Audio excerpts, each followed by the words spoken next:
और हाल ही में आपने देखा कि हमारे रियासती सीएम चीफ मिनिस्टर जो है, उन्होंने जो किसानों को नोटिस दी गई थी वक्फ की जगह के बारे में, उसे वापस लेने की बात की है।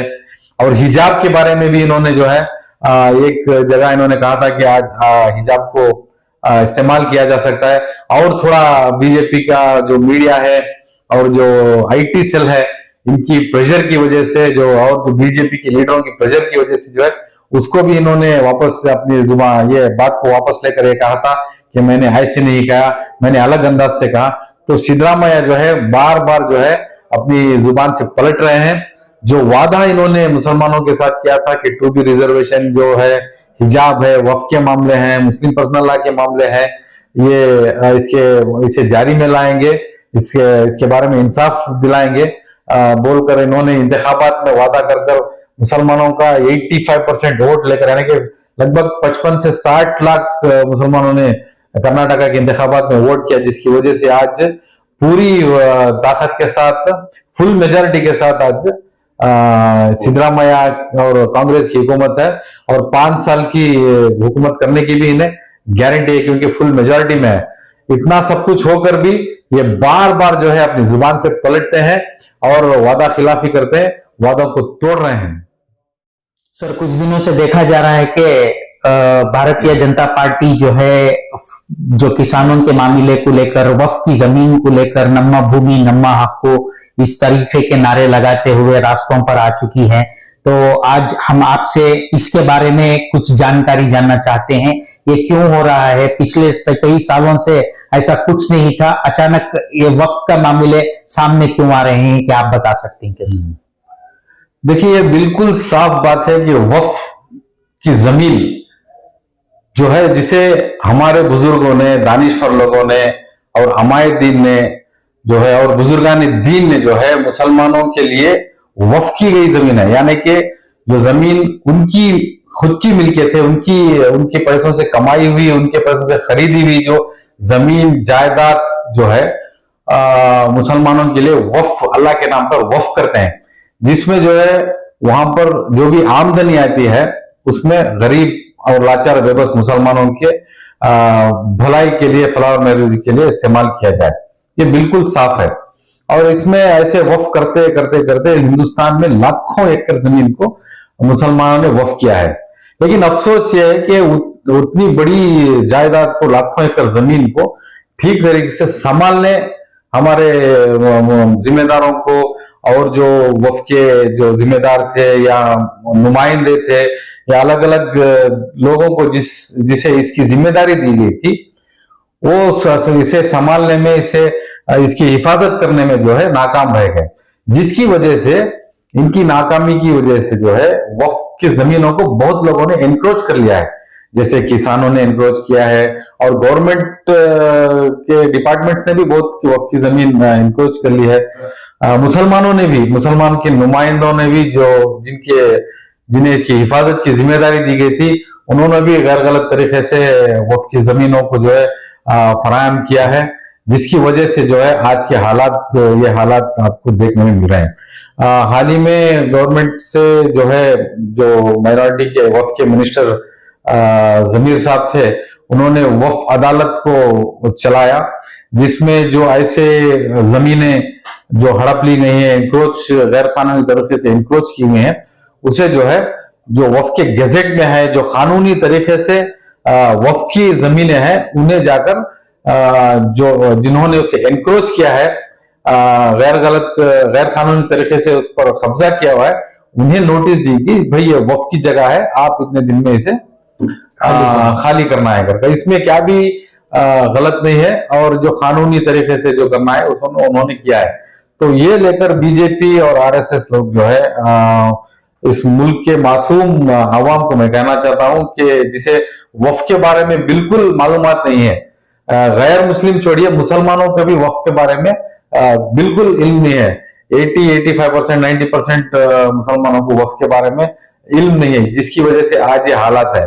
तो जो बीजेपी वाले नम्मा भूमि नम्मा हक को बोलकर जो एक स्लोगन लगाकर जो क्लेम कर रहे हैं, ये बिल्कुल बेबुनियाद है। ये किसी की जमीन नहीं है, ना ये गवर्नमेंट की जमीन है, ना किसी गैर मजहब के लोगों की जमीन को मुसलमानों ने हड़पा है। ये हमारी अपनी जमीन है, जो हमारे पुरखों ने, बाप दादाओं ने, दानिश्वर अमायदीन और जो बुजुर्गान दीन अल्लाह के नाम पर वक्फ किया है, ताकि इससे मुसलमानों का फायदा हो। सर, क्या इस जमीन को संभालने में जो वक्फ बोर्ड का प्रशासन नाकाम है क्या सर? बिल्कुल नाकाम है, जिसकी वजह से आज ये हालात को देखने, आपको इस हालात को देखने मिल रहे हैं। लाखों एकड़ जमीन, हिंदुस्तान में तीसरी सबसे ज्यादा मिल्कियत है, जमीन है तो वक्फ की जमीन है, हमारी अपनी जमीन है। गवर्नमेंट की और आर्मी की जमीन छोड़ने के इसके बाद जायदाद के बाद जो है वक्फ की जायदाद हिंदुस्तान में तीसरे नंबर पर आती है। हाल ही में बीजेपी वालों ने एक प्रेस मीट की, जिसके अंदर जो है बीजेपी के राज्य अल्पसंख्यक के अध्यक्ष डॉक्टर अनिल थॉमस ने जो है एक रिपोर्ट को जनता के सामने लाया है, जिसे अनवर मापड़ी रिपोर्ट कहा जाता है। तो उसके बारे में आपका क्या ख्याल है सर? कुछ लोगों का कहना है कि बाई इलेक्शंस को लेकर इस रिपोर्ट को इस बार सामने लाया है, तो क्या ये कहां तक सही है और आप इसके बारे में क्या रोशनी डालना चाहते हैं? देखिए, अनवर मानपड़ी रिपोर्ट 2011 या 13 में तैयार की गई थी, जिसमें कर्नाटका में जो वक्फ के मिल्कियत है लगभग 1,25,000 एकड़ वक्फ की जमीन है, जिसमें आज बहुत से अफसोस के साथ कहना पड़ रहा है 30 या 32,000 एकड़ हमारे पास है, बाकी पूरी इंक्रोच की गई है। अनवर मानीपड़ी रिपोर्ट में यह कहा गया कि 2,35,000 करोड़, मैं दोहराना चाहता हूं, 2,35,000 करोड़ का वक्फ का घोटाला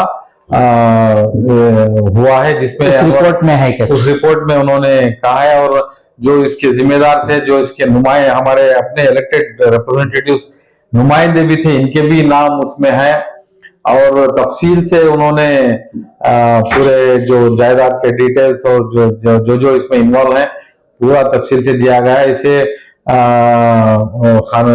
सियासी दबाव से जो है इसे सामने नहीं लाया जा रहा है। अगर लाएंगे तो वक्फ की जमीनों का बहुत सा जो है मामला जो है लोगों के सामने आएगा, और वक्फ की जमीन जो गैर गलत तरीके से हड़पी गई, ये भी सही जगह पर पहुंचेगी। सर, वक्फ मिनिस्टर बीजेड जमीर अहमद खान ने अपने एक बयान में कहा था कि खुद की कौम जो है वो ज्यादा जो है जमीन को इंक्रोच की है, तो ये कहां तक सही है सर?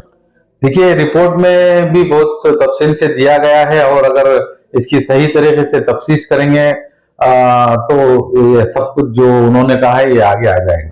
तो आने वाले दिनों में इस चीज को रोकने के लिए क्या करना पड़ेगा सर? रोकने के लिए अवाम को जागना होगा, और अवाम को आगे आना होगा। जो आंख बंद कर ये लोग, जो हमारी अवाम, जो अपोजिशन पार्टी जो अब हैं, जैसे कांग्रेस हो, जेडीएस हो, अलग अलग लोगों को इन्होंने ताकत दी, इख्तियार दिया कि इन चीजों का मामला हल करे, इनकी हिफाजत करे, ये नाकाम है, खामोश है, अपने मुंह पर ताला लगाए और हाथ पे हाथ धरे बैठे हैं। इसकी वजह से ये है। तो ये आगे आकर जो है एक कानूनी जद्दोजहद भी करना है, और आने वाले इंतखाबात में जो है सही नुमाइंदों को चुनना है, सही पार्टियों को अल्टरनेटिव पॉलिटिकल पावर लाना है। आज एक पावर वैक्यूम रहने की वजह से ये सब हालात खड़े हो रहे हैं। अगर कांग्रेस को ये कहा, ये मालूम हो ये कि लोग उन्हें कहे कि अगर आप लोग हमारा काम नहीं करेंगे तो हम दूसरी पार्टी को आगे लाएंगे, उन्हें ताकत देंगे, ताकि वो जो हमारा हक है वो हमें दिला सके। जैसे एसडीपीए है, एसडीपीए हर जगह हर जद्दोजहद करिए, चाहे वो मुस्लिम पर्सनल लॉ का मामला हो, चाहे वो वक्फ का मामला हो, चाहे ये 1991 एक्ट जिससे हमारे इबादतगाह मस्जिदों पर जो हमले हो रहे हैं, जो कोर्ट से सर्वे ऑर्डर्स लाकर इन्हें छीनने की कोशिश कर रहे हो, हिजाब के मामले हो, और 2B रिजर्वेशन जिसे कांग्रेस ने ये वादा कर मुसलमानों का वोट लेकर इख्तियार में आए थे, उसे वापस लाने का मामला हो, हर चीज में एसडीपीआई जो है मुसलसल जद्दोजहद कर रही है, ताकि ये हक जो है लोगों तक पहुंचे। अगर लोग इसे पहचान कर अगर एसडीपीआई को ताकत देंगे, इख्तियार में लाएंगे, तो ये सब हालात जो है अपने आप जो है थमेंगे। इसे हम रोकने की भरपूर कोशिश करेंगे। सर, जैसा कि आपने कहा, इसके मुताबिक जिसकी जमीन है इसको मिलेगी अपने अपने डॉक्यूमेंट्स के हिसाब से। जी जी। जो कोर्ट फैसला करेगा, तो आपस में हिंदू और मुसलमानों को मिलकर ऐसे मामलों का हल निकालना पड़ेगा। लेकिन चंद फैसिड फोर्सेस के बहकावों में आकर एक दूसरे के खिलाफ लड़ाई झगड़ा करना, ये कहां तक सही है सर? इस बारे में आपकी तरफ से यानी एसडीपीआई की तरफ से हिंदू भाइयों को और मुसलमान भाइयों के लिए क्या पैगाम रहेगा सर? ये बिल्कुल अच्छा सवाल किया आपने जिलानी साहब। आपने कहा कि दस्तावेज हैं, दस्तावेज अगर सही रहेंगे तो कोर्ट में साबित होगा कि किसके दस्तावेज हैं और उनका हक उन्हें मिलेगा। हमें हिंदुस्तान के कानून पर और हिंदुस्तान के कोर्ट पर जो है पूरा भरोसा है, एतमाद है। हम इस पे यकीन रखते हैं कि हमें इंसाफ जरूर मिलेगा, क्योंकि वक्फ की जमीन जो है किसी की जमीन हड़पी हुई जमीन नहीं है, हमारी खुद की जमीन है, जिसमें गेजेट में साफ नोटिफाई हुआ है और आरटीसी उसके हैं, सब कुछ मौजूद है, जिसके बिना पर ही जो है किसानों को और दूसरे जो लोग हैं एनक्रोच किए हैं उन्हें जो है ये नोटिस दी गई थी। तो आने वाले दिनों में आप देखेंगे कि जो कोर्ट में जो फैसला होगा बिल्कुल हमारे तरफ होगा, वक्फ की तरफ होगा, क्योंकि दस्तावेज साफ है आपके यानी कि बिल्कुल क्लियर डॉक्यूमेंट्स है, जिसकी वजह से इंशाल्लाह हमें इंसाफ जरूर मिलेगा। सर, पिछले दिनों आप जो है एसडीपीआई की ओर से फाउंटेन सर्कल में वक्फ के मामलों को लेकर जो है आगे आए थे, फिर अचानक जो है ये रफ्तार थम गई है।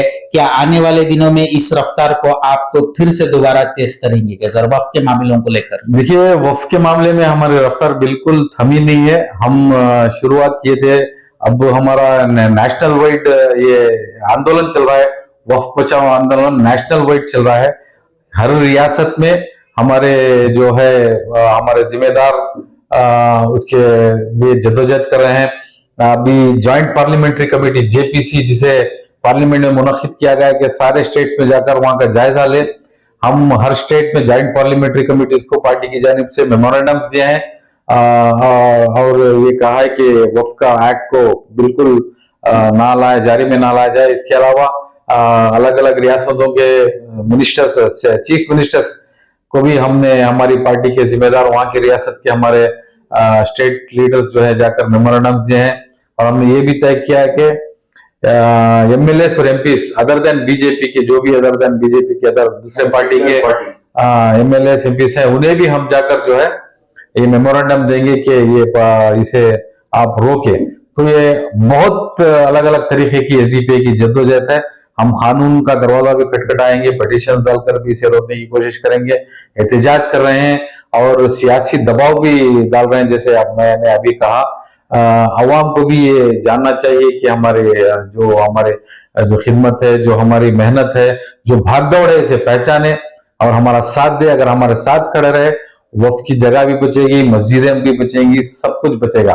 और मैं और एक बात भी कहना चाहता हूं कि और एक रिपोर्ट है कांतराज वर्दी, यानी कि कांतराज रिपोर्ट बोलते हैं, ये कैश सेंसस रिपोर्ट है, जिसे भी गवर्नमेंट ने लगभग 8-10 साल से रोका रखा है अलग अलग सियासी दबाव की वजह से।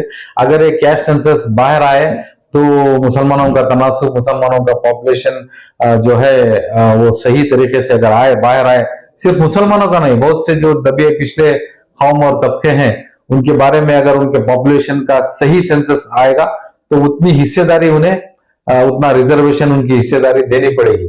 तो इस वजह से जो है ये आगे नहीं ला रहे, चाहे वो सियासत में हमारा हिस्सा हो या तालीम में हिस्सा हो या मुलाजिमत में, सरकारी मुलाजिमत में हमारा हिस्सा हो, परसेंटेज रिजर्वेशन जो है ये हमारा बढ़ जाएगा, इसलिए ये भी रोक रहे हैं। तो हम वक्फ का मामला, 2B रिजर्वेशन का मामला और जो है कांतराज वर्दी कैश सेंसस का, मुस्लिम पर्सनल लॉ का और बहुत से मामलों को लेकर बहुत ही तेज रफ्तार से हम आगे बढ़ रहे हैं। बस हम गुजारिश करते हैं कि सारी अवाम हमारा साथ दे।